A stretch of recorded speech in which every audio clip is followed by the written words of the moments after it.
El siguiente programa es una recreación basada en hechos reales.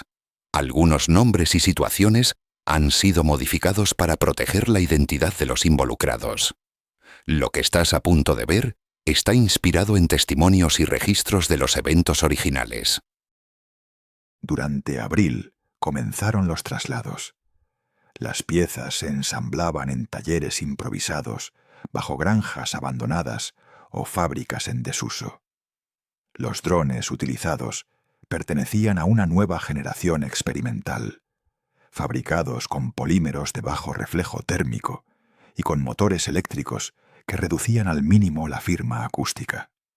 Cada aparato tenía una autonomía de más de 800 kilómetros y una carga explosiva equivalente a 60 kilogramos de TNT. No tenían piloto, no necesitaban supervisión directa. Una vez programados, podían operar con total autonomía, guiándose por coordenadas GPS cifradas.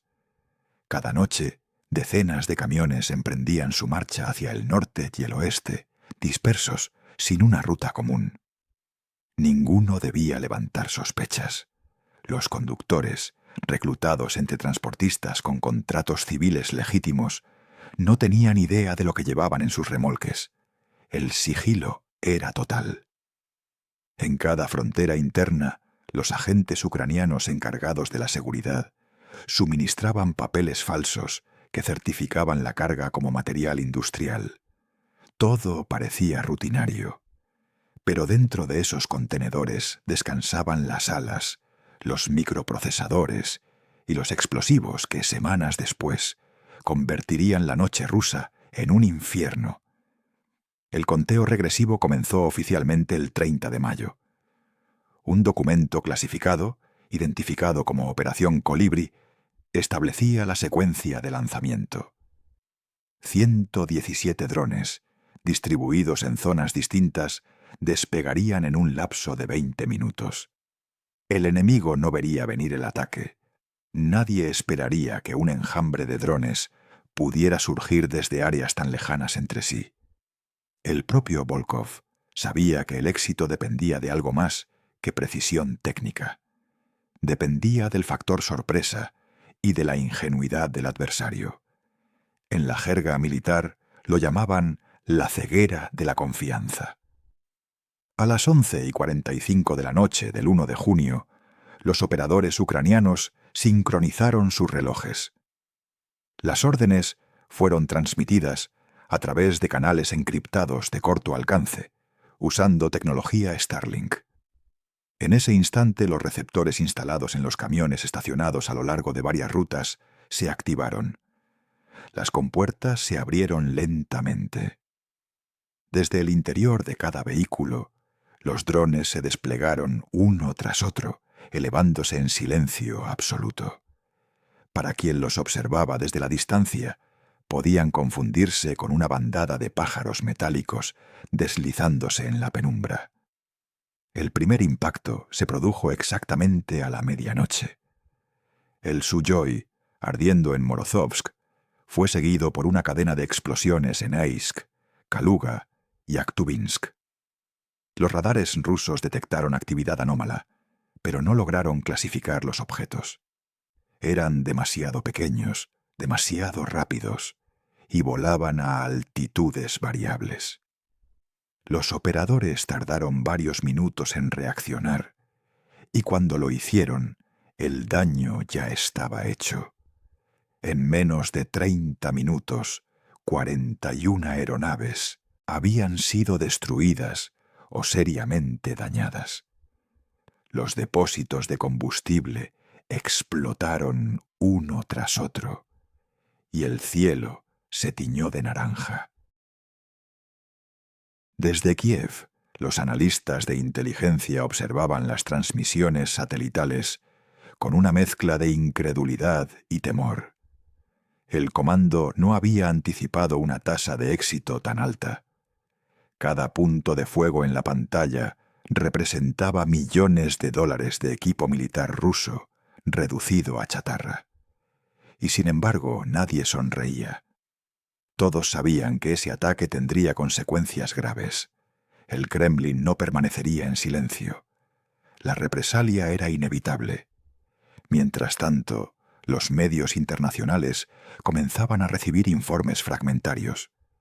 En redes sociales rusas aparecían vídeos de los incendios, con testigos hablando de ríos de fuego y ruidos de enjambres en el aire. La narrativa oficial rusa, sin embargo, intentaba explicar los eventos como accidentes eléctricos o fallos de mantenimiento. Durante las siguientes horas, las teorías se multiplicaron. Pero una cosa estaba clara: algo había cambiado en la naturaleza del conflicto. A las 2 de la madrugada, cuando los últimos drones ucranianos regresaban o se autodestruían tras completar su misión, el general Mykola Reznik, jefe de la inteligencia técnica, pronunció una sola frase mientras observaba la pantalla central. Hemos usado camiones, pero lo que transportábamos no era metal, era ingenio.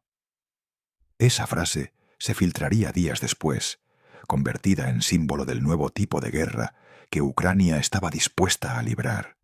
Una guerra donde la innovación valía más que la potencia bruta. La noche se desvaneció lentamente. En los hangares rusos, los restos calcinados de las aeronaves humeaban mientras los bomberos intentaban evitar que las llamas alcanzaran las pistas. Las grabaciones de seguridad mostrarían después la magnitud del desastre. Drones descendiendo desde direcciones opuestas, con precisiones de centímetros, golpeando objetivos específicos, como si una mente colectiva los controlara.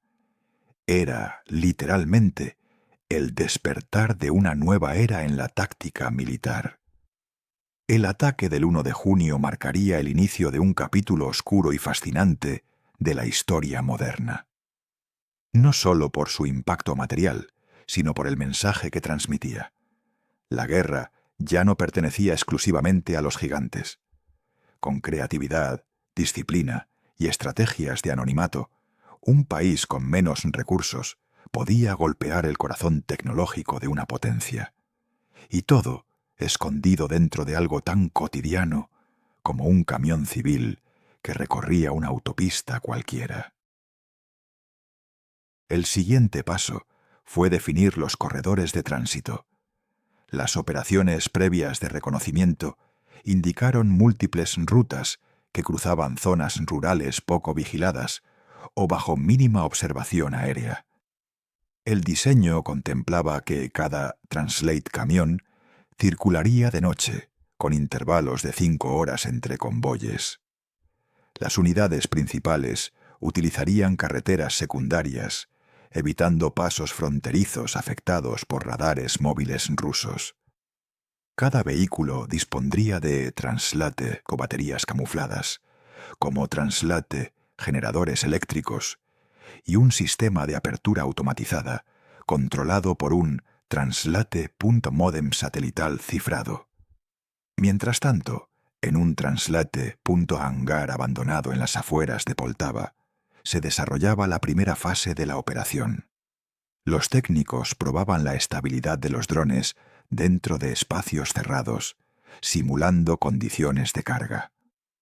Las vibraciones del camino afectaban los translate giroscopios, y se debieron rediseñar los soportes para que resistieran más de 3.000 kilómetros sin recalibración. Translate Volkov observaba cada prueba desde una distancia prudente, tomando notas en un cuaderno sin sellos ni insignias. Aquí no hay translate heroísmo, repetía, solo tolerancia cero a los errores. El elemento humano era el más incierto. Ucrania necesitaba translate conductores, pero no podía revelarles qué transportaban. Así nació el proyecto de Translate Encubrimiento Civil. Los Translate camiones serían contratados por Translate empresas de exportación agrícola y metalúrgica, generando papeleo legítimo que los haría invisibles para cualquier inspección. Los conductores, hombres comunes acostumbrados a viajes largos, recibirían pagos por rutas rutinarias. Ninguno sospechaba que a pocos metros de su asiento descansaban componentes explosivos listos para atacar el territorio enemigo.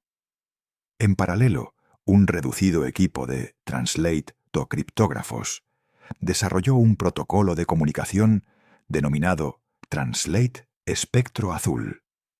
Este sistema permitía enviar instrucciones precisas a los drones mediante pulsos de radio encriptados que se confundían con el ruido de fondo del espacio electromagnético. El margen de error no podía superar los translate to 3 segundos. Cualquier translate to desincronización entre órdenes y respuesta significaba perder contacto con los enjambres completos.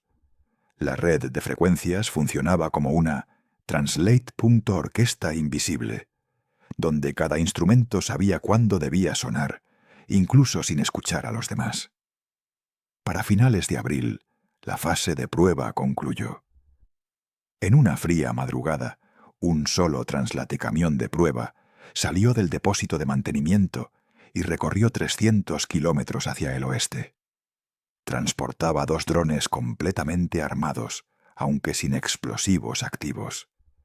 Al llegar a destino, el protocolo de apertura funcionó a la perfección. En menos de 17 minutos, ambos aparatos estaban en el aire, emitiendo la señal esperada. La noticia recorrió el comando con discreta euforia. La translate posibilidad se había vuelto realidad. Translate Colibri ya no era una translate teoría, era una translate amenaza tangible.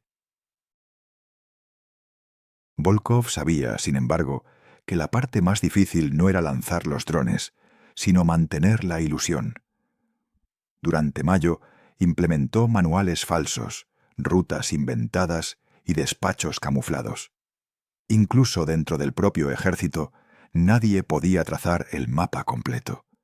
Los documentos de control mostraban cargamentos de válvulas, tanques de agua o piezas industriales.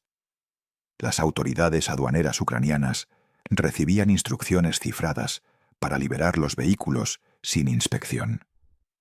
Todo el plan se sostenía sobre la fe en la coherencia del engaño. En las reuniones nocturnas, los oficiales debatían la moral de la operación. ¿Era correcto arriesgar vidas civiles sin que ellos mismos lo supieran? Reznik fue tajante. No hay guerra limpia, pero hay guerras inteligentes y guerras suicidas. Nosotros no tenemos opción. Aquella frase resonó en el improvisado cuartel y sirvió como justificación para seguir adelante. Cada operación de guerra encierra su propio dilema ético, y Colibri no era la excepción. Para mediados de mayo, los talleres estaban produciendo 30 unidades por día. Las piezas se transportaban en silencio, y los puntos de ensamblaje se multiplicaban en distintas provincias. Los ingenieros de software ajustaban los algoritmos de vuelo para permitir cambios de trayectoria en tiempo real, utilizando mapas tridimensionales del terreno ruso obtenidos por satélite. Los drones debían elevarse apenas unos metros sobre el nivel del suelo durante su aproximación y ascender a alturas óptimas solo al momento del ataque. Era la combinación perfecta entre sigilo y precisión. El 28 de mayo fue la fecha de la reunión final. En un refugio subterráneo bajo Kiev, los oficiales repasaron el cronograma. Objetivos principales: las bases aéreas de Morozovsk, Aisk, Aktubinsk y Kaluga. 117 drones listos. 12 unidades de transporte. La ejecución se haría en 2 fases: despliegue de camiones y sincronización remota. Volkov cerró la sesión mirando el reloj. Fase de sombra, 72 horas, declaró. Con aquellas palabras la cuenta regresiva comenzó. Nadie más dormiría tranquilo. En los días siguientes, el ejército ruso aumentó el nivel de vigilancia aérea, sin saber que la amenaza se desplazaba bajo sus propias rutas. Los translate.camiones circulaban como cualquier otro transporte rutinario, cruzando pueblos donde la guerra parecía lejana. Los radares no detectaron nada, y mientras el mundo observaba sin sospechar, la Translate Operación Colibri avanzaba hacia su noche más importante. Una noche donde cada error costaría la historia completa del plan. El secreto ya estaba en marcha, irrompible, sellado por el miedo, la precisión y una fe inquebrantable en que la audacia podía vencer a la superioridad tecnológica. El cielo aún no ardía, pero la chispa ya estaba encendida. Nadie, ni siquiera los propios conductores, podría detener lo que estaba por venir. En las primeras horas del 30 de mayo, las autopistas del este de Ucrania comenzaron a llenarse de vehículos pesados que viajaban sin un destino aparente. Eran camiones comunes, con remolques cubiertos por lonas azules o grises, idénticos a los que transportaban grano o maquinaria. A simple vista, nada los distinguía del resto, pero bajo esas lonas dormía el secreto mejor guardado de la inteligencia ucraniana. Las piezas desmontadas de 117 drones diseñados para cambiar el rumbo de la guerra. A esa hora, ni siquiera los propios conductores sabían que conducían dentro de una operación que haría historia. Cada camión tenía un itinerario distinto. Algunos partían desde Dnipro, otros desde Poltava, Lviv, o incluso pueblos que no aparecían en los mapas recientes. Todos compartían una característica común. Sus rutas habían sido elegidas para parecer rutinarias, con paradas en estaciones de servicio registradas y horarios que coincidían con el flujo civil habitual. Los puestos de control fronterizos estaban informados de que se trataba de transporte comercial, y cualquier intento de inspección encontraba papeles perfectamente en regla. La normalidad era, en sí misma, parte del disfraz. Dentro de los camiones, las condiciones eran extremas. Las piezas reposaban dentro de contenedores de fibra, recubiertos con material aislante y sensores que medían vibración, temperatura y grados de inclinación. Si el camión frenaba bruscamente, un pequeño algoritmo enviaba una alerta encriptada al comando central. Nadie debía sospechar que esos envíos eran monitoreados por satélite en tiempo real. Cada movimiento, cada curva, cada parada, quedaba registrada en los servidores militares situados en Kiev y Odessa. Era una gigantesca red de sombras moviéndose bajo la apariencia del comercio ordinario. Los conductores, hombres mayores en su mayoría, seguían rutinas aprendidas. Paraban para tomar café, dormían en áreas de descanso, revisaban los neumáticos. Algunos incluso escuchaban la radio estatal rusa, sin imaginar que sus propias cargas apuntaban al corazón del país que emitía esas noticias. Aquella ironía acompañó la operación desde su concepción.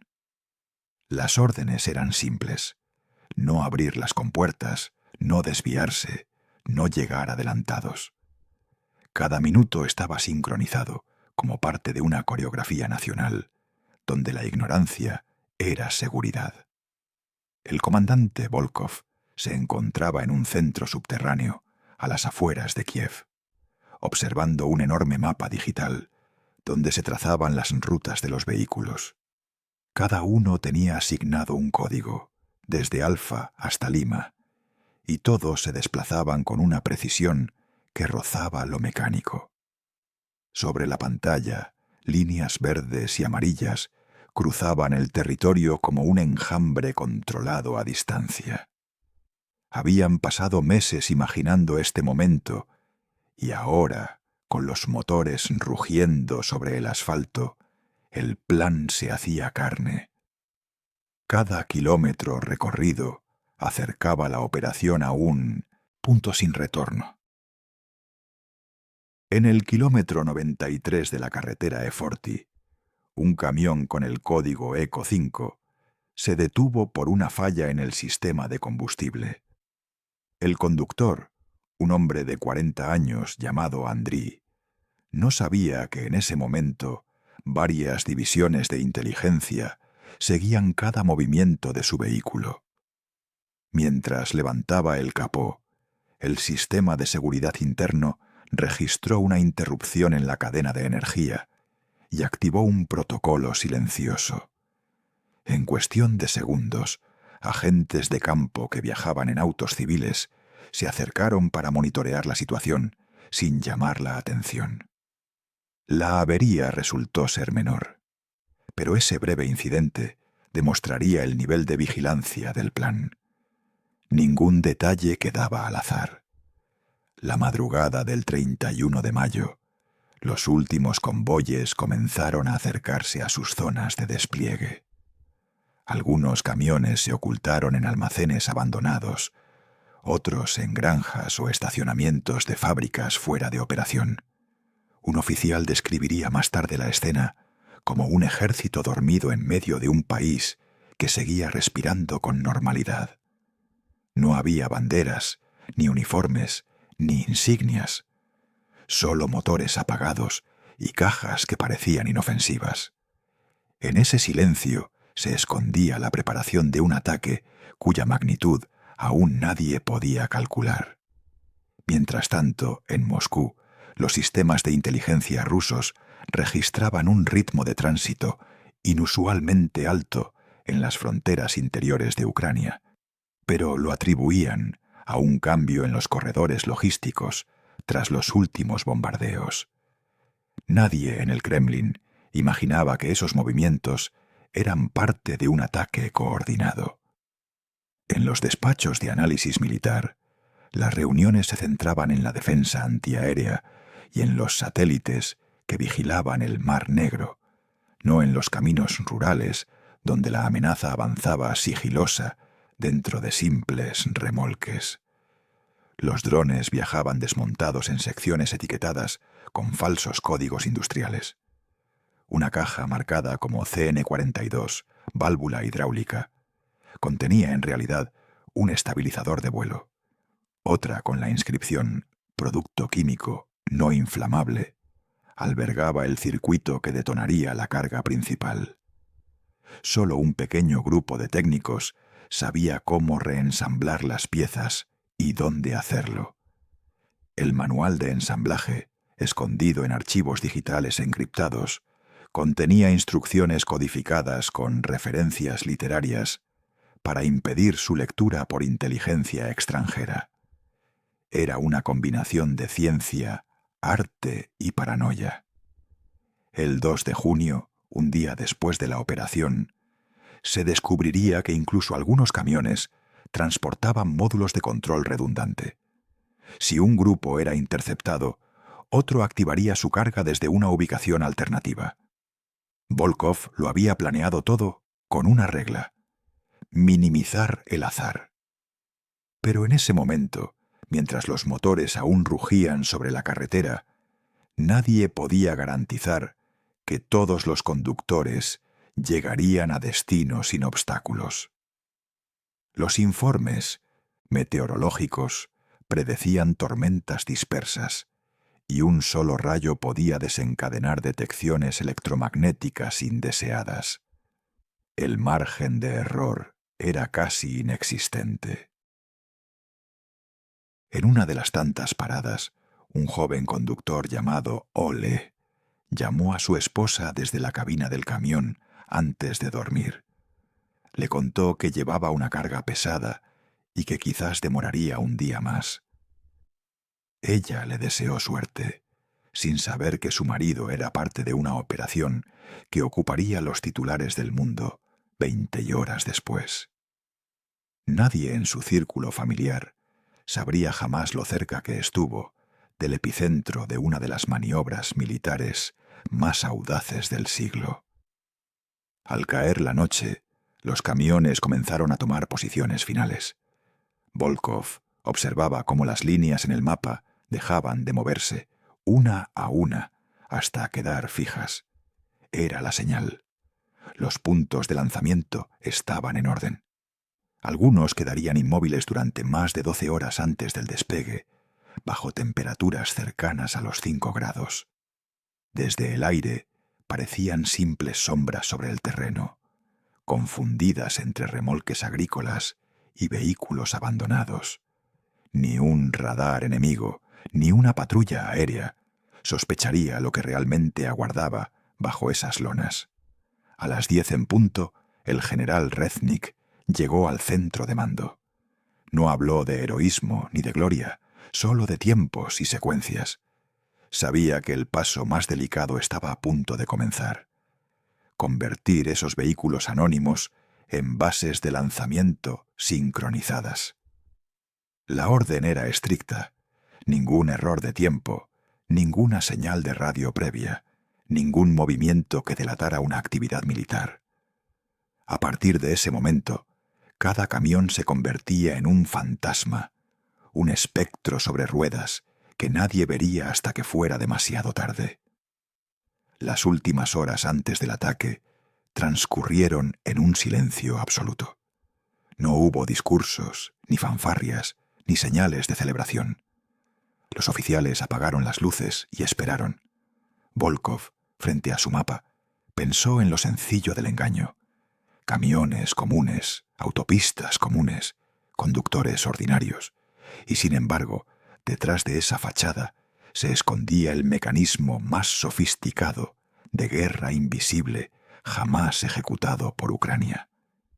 En pocas horas, esos camiones fantasma despertarían la tormenta que escribiría un nuevo capítulo en la historia moderna del conflicto.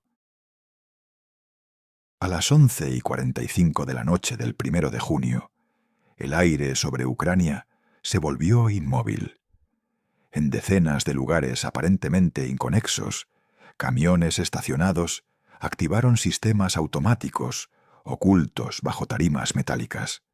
No hubo órdenes por radio, no hubo voces humanas. Solo una señal encriptada, enviada desde un servidor subterráneo en Kiev, encendió simultáneamente 117 receptores.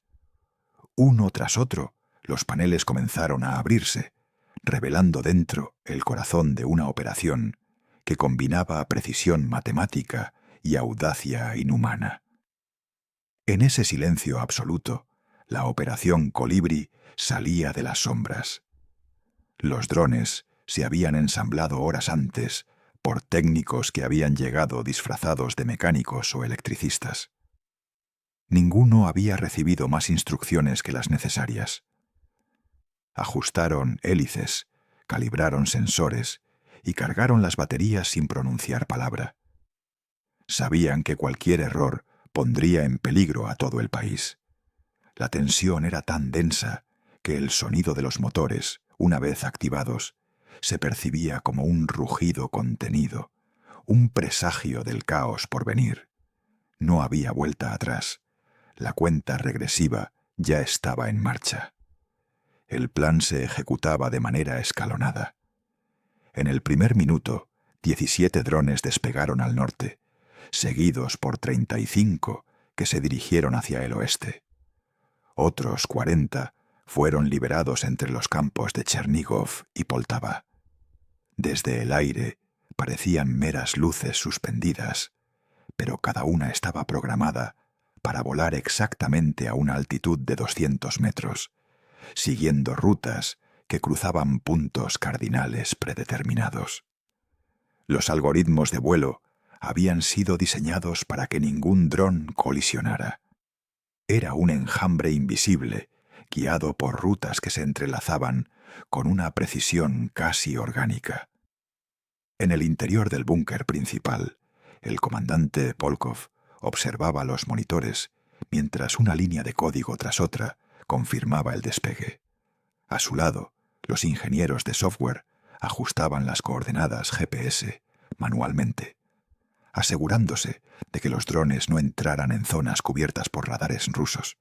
Los mapas digitales se iluminaban con trazos azules y rojos, los unos representando trayectorias confirmadas, Los otros, áreas de riesgo. Ni un solo operador levantó la mirada. El mundo exterior ya no existía, solo la misión y el tiempo. El viento comenzó a cambiar a medianoche.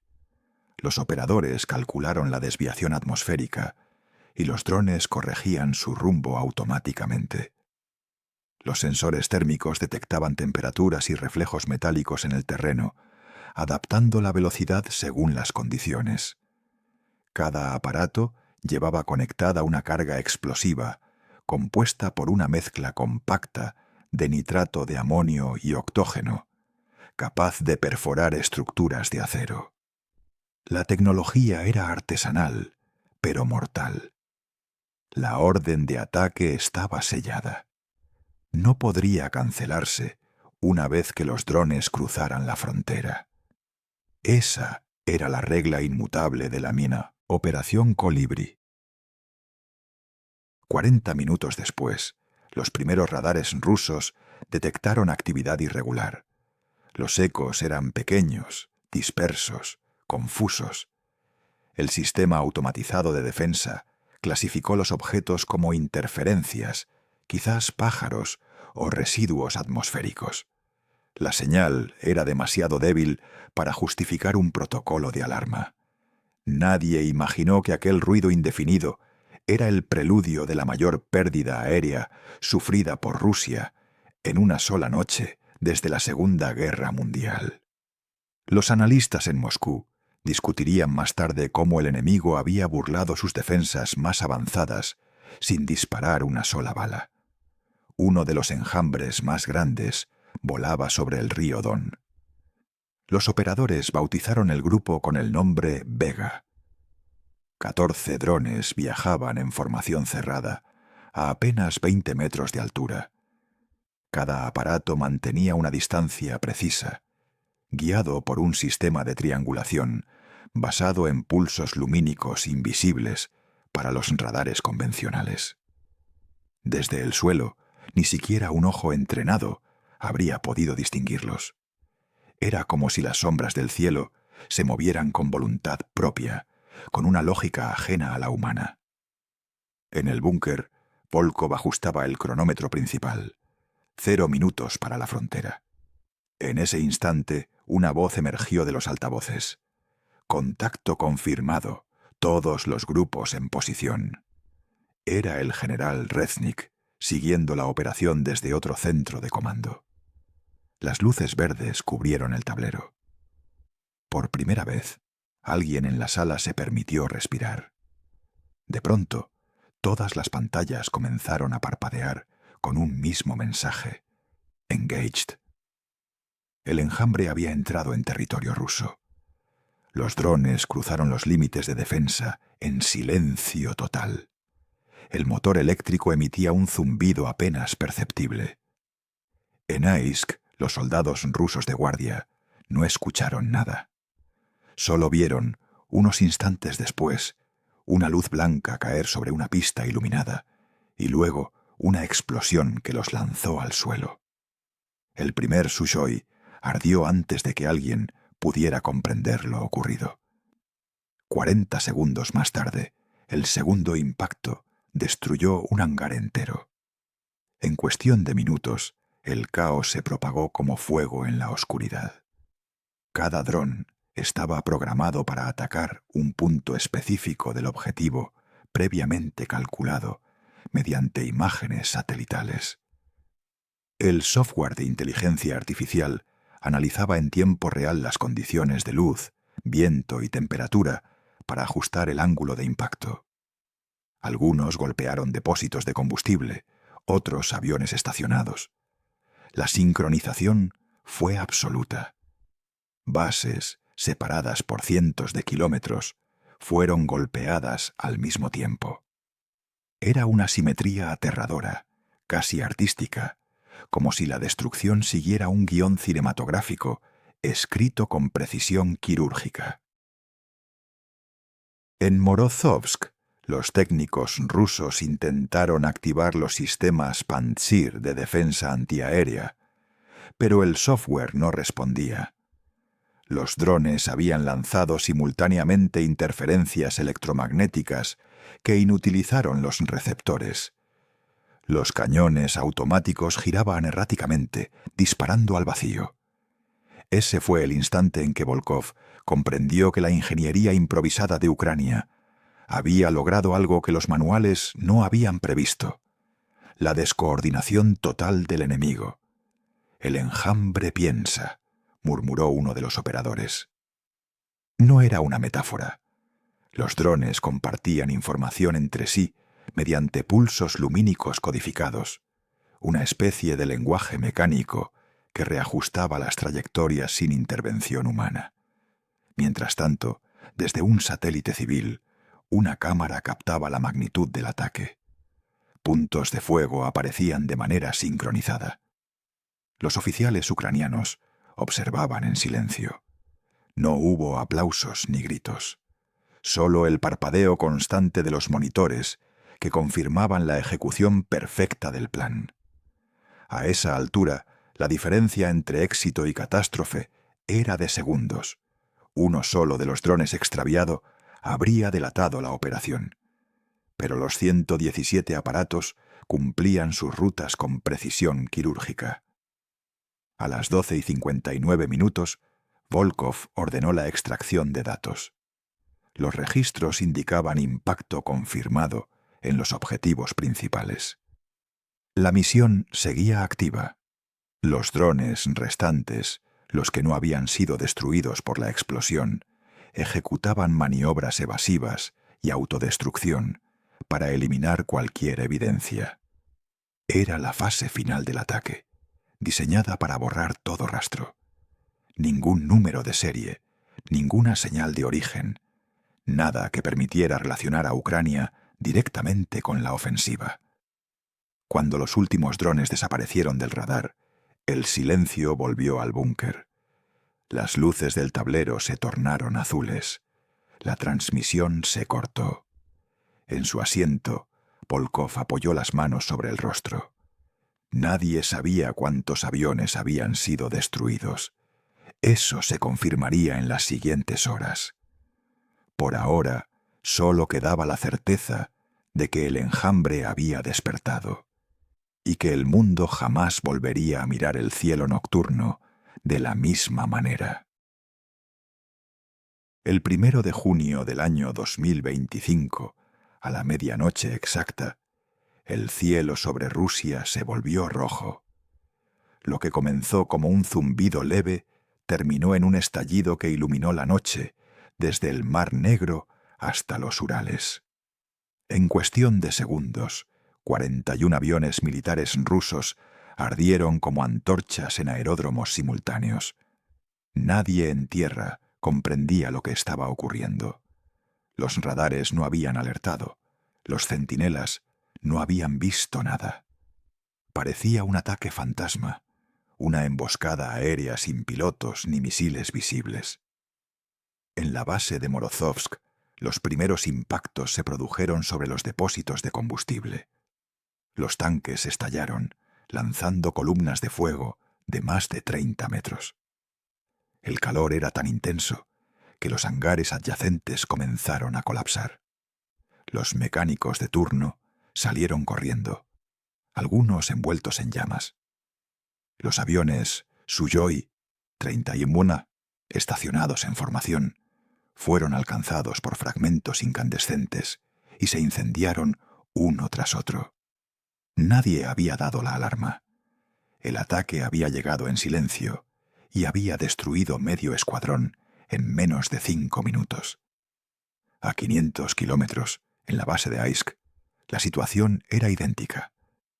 12 drones descendieron en picada a velocidades cercanas a los 200 kilómetros por hora. Cada uno impactó un objetivo diferente: hangares, radares de control, depósitos de munición. Los soldados creyeron que era un bombardeo aéreo y buscaron refugio. Pero no había aviones enemigos en el cielo, solo luces fugaces que aparecían y desaparecían antes de explotar, dejando cráteres donde antes había metal. El caos se extendió tan rápido que los sistemas defensivos ni siquiera se activaron. A esa misma hora, en Aktubinsk, el centro de pruebas de aviación más grande de Rusia, las explosiones comenzaron junto a la pista de despegue. Drones de ataque ucranianos penetraron su perímetro desde direcciones distintas. Las cámaras de seguridad registraron esferas brillantes estrellándose contra los hangares. En minutos, 17 aeronaves experimentales quedaron destruidas. Las imágenes mostrarían posteriormente lo imposible. Al menos 3 explosiones ocurriendo al mismo tiempo, sincronizadas al segundo. La coordinación era tan precisa que los analistas rusos especularon que se trataba de inteligencia artificial militar estadounidense. No podían comprender que se trataba de ingeniería ucraniana pura. Mientras tanto, en Kaluga, el cuarto objetivo, los drones atacaron de forma distinta. En lugar de bombardear directamente los aviones, algunos liberaron cargas explosivas de baja intensidad sobre los sistemas eléctricos. En cuestión de segundos, la pista quedó a oscuras. Otros drones, más pesados, siguieron el descenso y destruyeron los hangares uno a uno. Desde la distancia, solo se escuchaba un rugido seguido de un destello. Los testigos de los pueblos cercanos afirmaron que el cielo tembló como un cristal. En Kiev, el general Reznik observaba los monitores sin pestañear. Cada punto rojo significaba un impacto confirmado. Cada círculo blanco, un dron autodestruido. El reloj marcaba las 12:10, cuando un asistente le informó que todos los objetivos secundarios también habían sido alcanzados. Reznik no respondió. Sabía que la magnitud de lo ocurrido cambiaría el curso del conflicto. 41 aviones destruidos, 3 aeródromos inoperativos y un silencio mediático que tardaría horas en romperse. Ucrania había logrado lo impensable: neutralizar una parte significativa de la Fuerza Aérea rusa sin arriesgar un solo piloto. En Moscú, la confusión era total. Los sistemas de defensa aérea no mostraban signos de incursión. Los radares no habían detectado el ataque. El ministro de Defensa fue informado por un ayudante que varias explosiones accidentales habían ocurrido, pero el número creciente de reportes desde distintos puntos revelaba que no se trataba de accidentes. A la 1 de la madrugada, el Kremlin declaró estado de emergencia militar interno. Los satélites estadounidenses registraban incendios visibles desde el espacio. Los pilotos que lograron sobrevivir describieron escenas apocalípticas. Algunos corrieron a intentar salvar las aeronaves no dañadas, pero las explosiones en cadena lo hicieron imposible. El suelo vibraba, el aire era irrespirable, y trozos de metal fundido caían del cielo. Muchos oficiales quedaron heridos, mientras intentaban apagar incendios con equipos insuficientes. Los fragmentos de aluminio derretido fluían como ríos luminosos por la pista. En fotografías posteriores, los restos de los aviones formaban una especie de mosaico irregular, una pintura trágica de lo que alguna vez fue el orgullo aéreo ruso. Volkov permanecía en silencio frente a las pantallas del búnker ucraniano. No había euforia, solo concentración. Cada dron que cumplía su misión desaparecía del radar poco después. En la red cifrada, los operadores informaban que el protocolo de eliminación estaba completo. Los fragmentos del enjambre caían sobre territorio enemigo, inutilizándose por completo. Ninguno sería recuperado intacto. Era la culminación de años de aprendizaje en guerra asimétrica, el momento en que la inteligencia y la innovación superaban al armamento convencional. Los informes recibidos entre las 2 y las 3 de la madrugada confirmaron que el ataque había paralizado temporalmente toda la actividad aérea rusa en el sur del país. Los controladores suspendieron los vuelos militares y civiles. Las autoridades ordenaron silencio informativo, pero los primeros videos comenzaron a circular en redes. Las imágenes mostraban columnas de humo, explosiones secuenciales y el reflejo de incendios sobre las nubes. En algunos fotogramas podía verse el destello de los drones segundos antes del impacto. Era un espectáculo hipnótico y aterrador. A las en punto, Ucrania cortó toda comunicación con las unidades en campo. Las órdenes eran no emitir señales durante las siguientes 24 horas. La operación Colibri había terminado. Volkov, al revisar los datos finales, solo dijo una frase: «El enjambre regresó al nido». Nadie en la sala respondió. Afuera aún llovía, y la ciudad seguía en oscuridad. En alguna parte del país, los camiones que habían servido para el lanzamiento iniciaban su regreso, vacíos, sucios, irrelevantes. Habían cumplido su propósito y, como fantasmas, desaparecerían entre el tráfico cotidiano.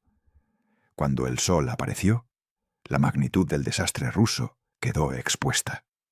41 aviones destruidos o inservibles, varios depósitos de combustible arrasados y centenares de heridos. Los expertos de defensa harían cálculos preliminares, pérdidas materiales superiores a los $500 millones. Ninguna defensa había funcionado. Lo impensable se había hecho realidad. Sin tanques, sin cazas, sin un solo soldado en el terreno, Ucrania había asestado uno de los golpes más devastadores del siglo XXI, con una flota de máquinas diminutas y silenciosas. Ese amanecer, mientras las llamas se apagaban lentamente sobre los hangares calcinados, el mundo comprendía algo nuevo. El poder ya no dependía del tamaño del arsenal, sino del ingenio de quien lo controla. Los cielos ardieron, y con ellos ardió también la certeza de que la guerra no volvería a ser como antes. El amanecer del 2 de junio llegó envuelto en humo. Las columnas de fuego que durante la noche habían iluminado el horizonte ruso aún ardían sobre los restos de aviones y hangares consumidos. Las fotografías tomadas desde satélite mostraban una secuencia surrealista. Bases militares heridas al mismo tiempo, puntos de devastación perfectamente trazados sobre el mapa. En los primeros informes internos del Kremlin aparecía una frase repetida en varias notas de inteligencia: «El enemigo estaba dentro de los camiones». Aquella frase se convertiría, con el tiempo, en la más enigmática de la guerra moderna. En Kiev, la atmósfera era diametralmente opuesta. Aunque aún era de madrugada, los centros de mando se mantenían en silencio contenido, con rostros exhaustos, frente a monitores cubiertos de datos. Volkov, con una taza de café frío entre las manos, aguardaba los reportes finales de los equipos de análisis. Nadie hablaba, nadie celebraba. La magnitud de lo ocurrido parecía imposible incluso para ellos. La operación había superado las expectativas. 41 aviones destruidos, 3 bases principales inutilizadas y una humillación táctica que el mundo no tardaría en descubrir. El general Reznik fue el primero en romper el silencio. Ordenó que todos los registros digitales fueran almacenados en un servidor aislado y que los camiones usados en la operación fueran desmantelados de inmediato. Los conductores, aún sin saberlo, continuarían sus vidas pensando que habían cumplido un trabajo común. Ninguno sabría jamás que durante su viaje habían transportado fragmentos del ataque más preciso de la historia reciente. Esa era la esencia de Colibri: fuerza invisible, éxito sin testigos. Horas después, los informes comenzaron a circular entre las agencias internacionales. el Reino Unido confirmaba visualmente los incendios desde satélite, Alemania declaraba haber detectado picos térmicos anómalos en la región del Don. Estados Unidos, por su parte, publicó un comunicado ambiguo.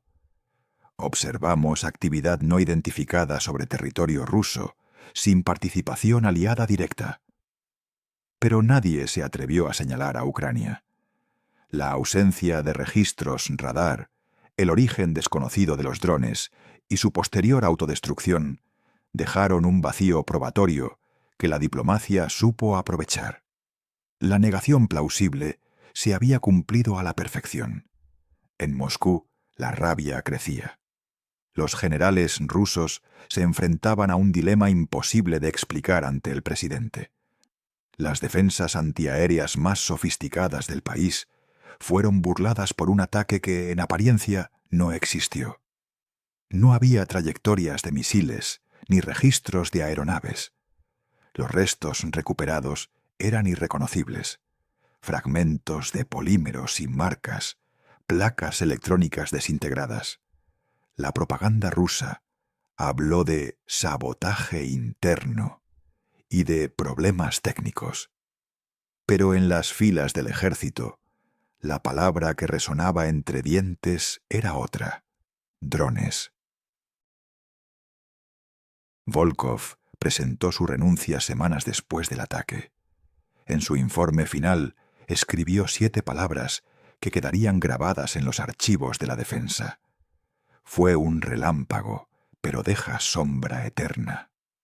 Esa frase se interpretó de muchas formas. Algunos la comprendieron como advertencia sobre futuras operaciones del mismo tipo. Otros, como señal de que el héroe sin rostro prefería desaparecer. Nadie volvió a verlo. En su ausencia, Colibri se transformó en leyenda, un código que los jóvenes militares pronunciarían con respeto y temor. Para el Kremlin, la derrota representó algo aún más profundo. No era solo una pérdida militar, sino una herida en el orgullo nacional. Por primera vez, una potencia tradicional había sido vencida por una nación más pequeña, usando armas improvisadas y un conocimiento de software al límite de sus recursos. El mensaje era brutal y claro. En la era digital, la guerra ya no se ganaba con la cantidad, sino con la inteligencia. La supremacía militar cambiaba de manos, y nadie sabía a quién pertenecería el futuro. Cuando los camiones que sirvieron como lanzaderas fueron finalmente fundidos en acero reciclado, su historia fue sepultada entre archivos clasificados. Solo unos pocos sabían la magnitud de lo que habían logrado. Ucrania, un país que vivía bajo constante amenaza, había encontrado en la creatividad su mejor escudo. El mundo tomó nota. Desde entonces la palabra colibri se convirtió en sinónimo de precisión, audacia y silencio. Antes de cerrar este capítulo, si aún estás aquí, suscríbete a Código Cero, porque lo que viene después no es el final, sino el inicio de una nueva era. Una era donde las sombras no se ocultan del fuego, sino que aprenden a volar en su interior.